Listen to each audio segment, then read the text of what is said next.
Friends, my hope with this video is that this is something that you'll be able to relate to. I find myself today going through the news, going through different things, trying to figure out what's important to me, what I want to talk about, what I'd like to give my thoughts on.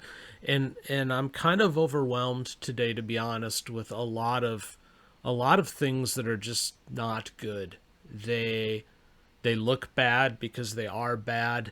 They have bad indicators attached to them of what direction that we're heading towards. And it's difficult for me right now, to be honest with you, just to even wrap my brain around this stuff enough to talk about it with you, because I don't like what I see. And I'm a glasses half full kind of guy. I really am. I believe in our country. I believe in the ability of most people. I believe in the ability of myself and my family to figure things out and to do well. But there's more and more lunacy that's in front of us every day, and so much of it is dangerous, to be honest with you, that it has me really concerned. And I found myself, in trying to prepare to talk with you today, trying to figure out, well, should I talk about this or should I talk about that?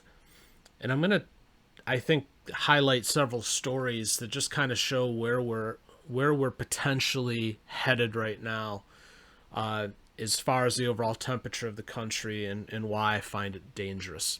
So we'll dig right into it. My name is Dan. This is the Soule of Wisdom. Thank you for joining. If you have not already done so with this channel, please do consider liking, subscribing, sharing, doing all of those things, and I would appreciate that. Okie dokie. Let's go ahead and just dig in. Most of you, I'm sure, have heard this by now, but early yesterday morning, a man was arrested near Brett Kavanaugh's home, Justice Kavanaugh, and he has been charged with attempted murder. This man came from California. He brought himself a knife and a whole bunch of other things. What did he have? He had a Glock 17, he had a knife, he had zip ties, he had pepper spray, duct tape. And his idea was that he was going to break into Kavanaugh's home and kill him, and then eventually kill himself.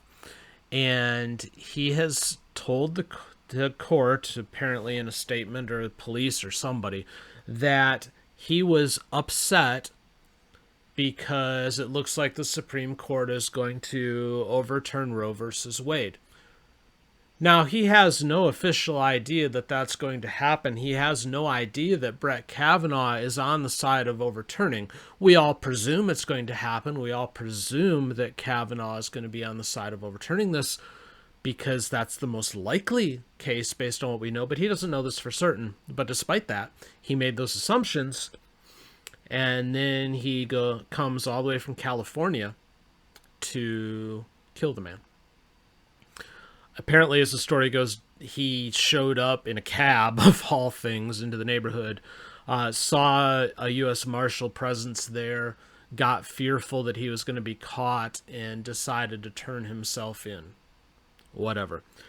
Apparently, he also said, though, that the massacre in Uvalde, in that school, also bothered him because he believed that Kavanaugh would be on the side of loosening gun control laws after the Uvalde shooting.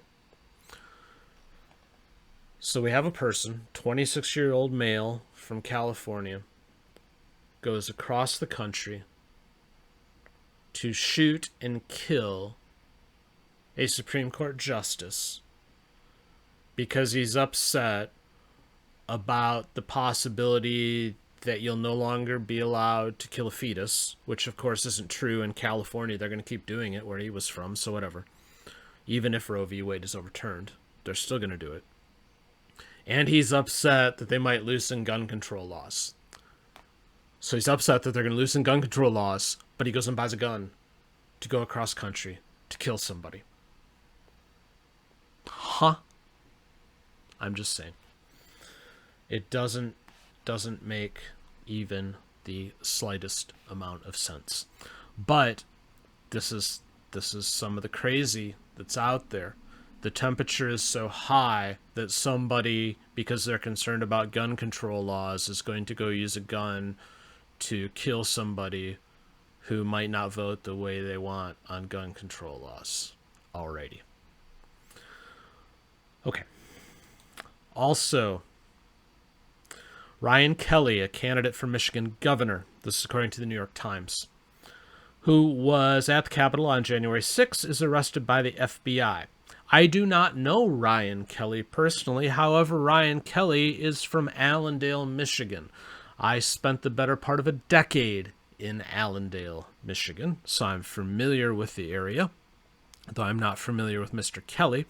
But he is on the GOP ballot, and from what I've read, at least prior to his arrest, was leading the GOP candidates to see who will take on Gretchen Whitmer this fall to become the next governor of the great state of Michigan.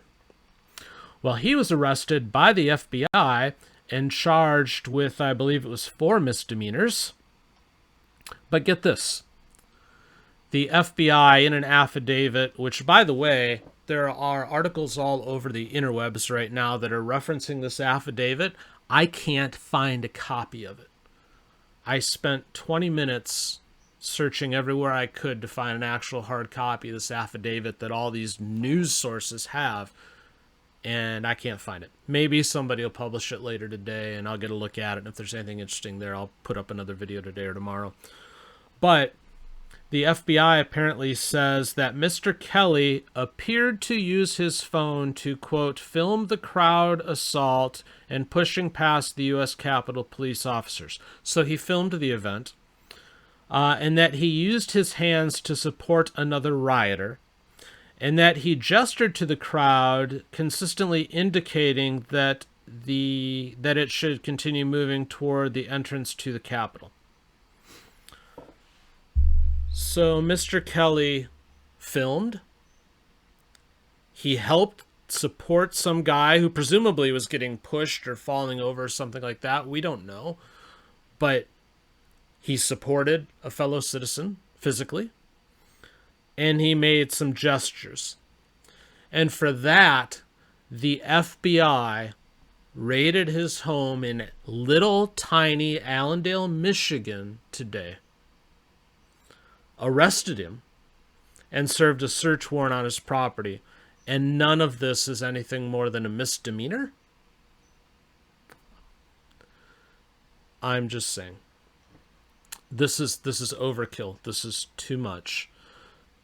But it's an example here we have of government overreach. So in the first thing, when we're talking about Kavanaugh, we have a citizen who doesn't like what he's seeing from the Supreme Court.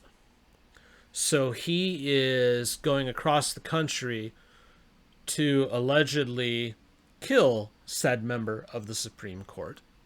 So you have citizen against government. And then in this case, you have government against citizen.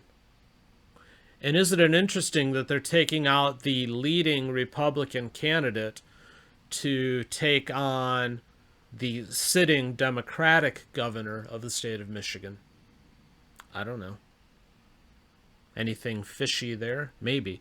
But here you've got government against citizen, because at this point, Mr. Kelley is a private citizen. He is not a member of government.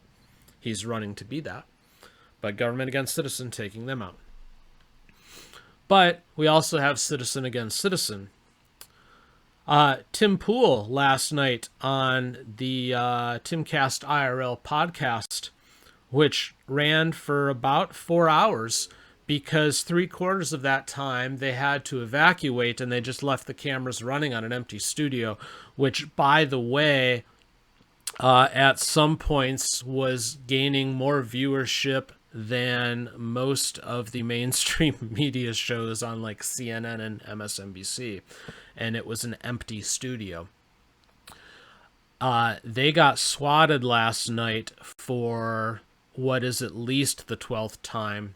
Tim's being a little vague with the actual statistics as to how many times this has happened. But they called it a potentially credible threat. They evacuated the studio.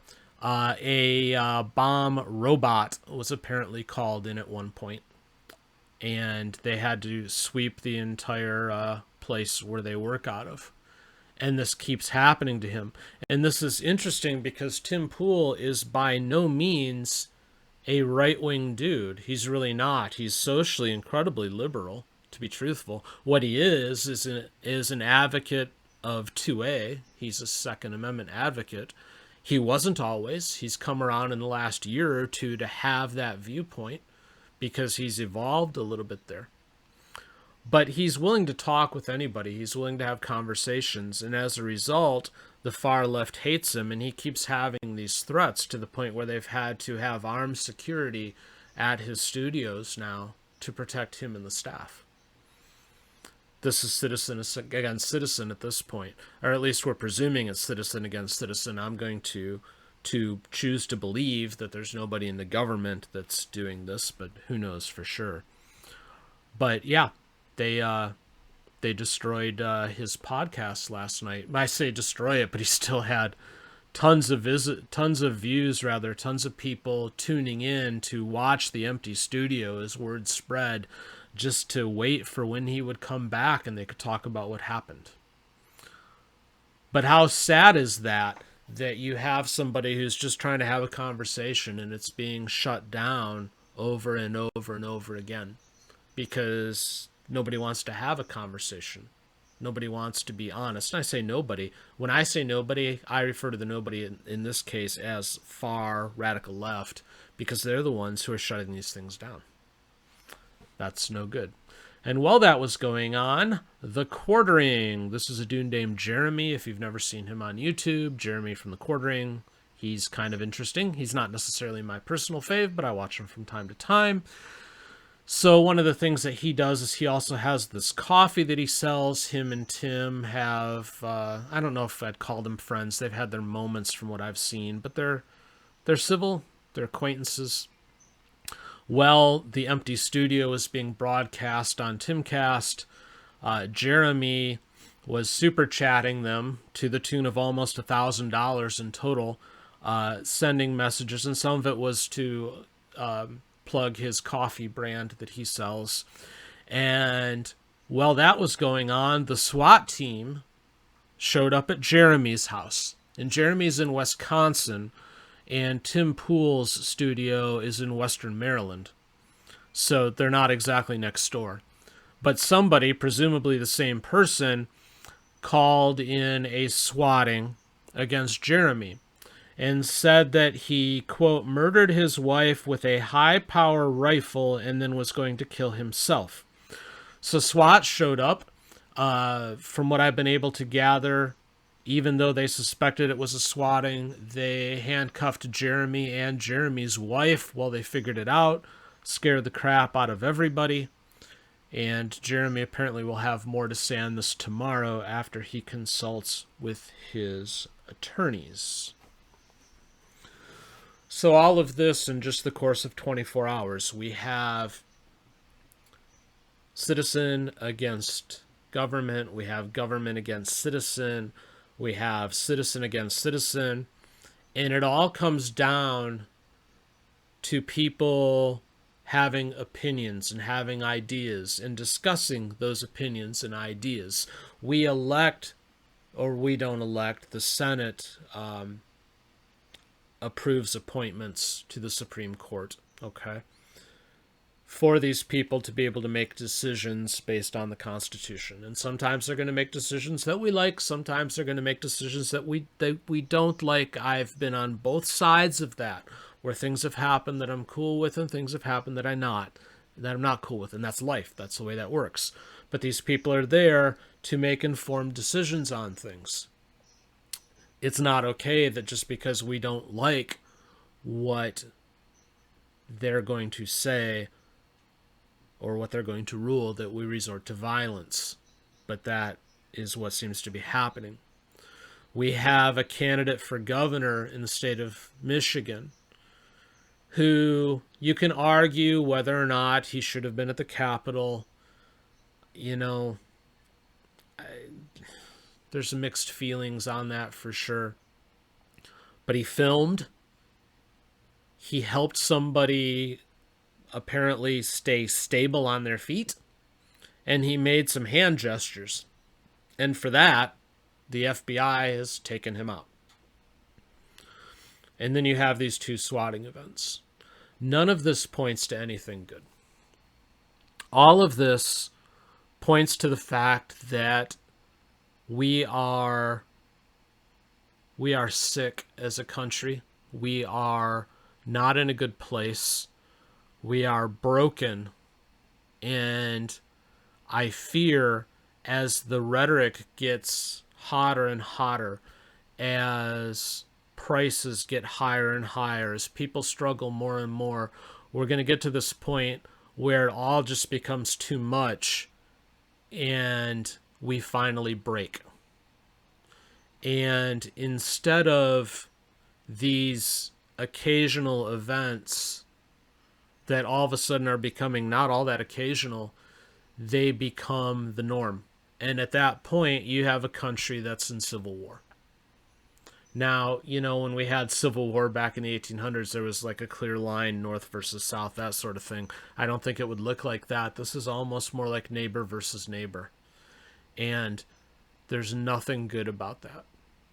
The sad thing is, I don't know what to tell you that we do about this. I don't know what to say that's like, okay, this is the fix. I don't. I wish I had the answers to this, but I truly don't. But we're all so divided and we're all so warring with each other. Nobody wants to listen. Nobody wants to have a discussion. It's like you're on my side or you're my enemy. And that is so incredibly dangerous. Everybody needs to cool it.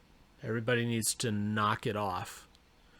Because if the citizens are going to keep warring with the government, and the government's going to war with the citizens, and then citizens with citizens, and honestly, we're going to have government versus government too.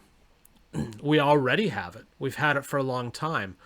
At a federal level, and technically federal law usurps state law, at a federal level, marijuana is illegal.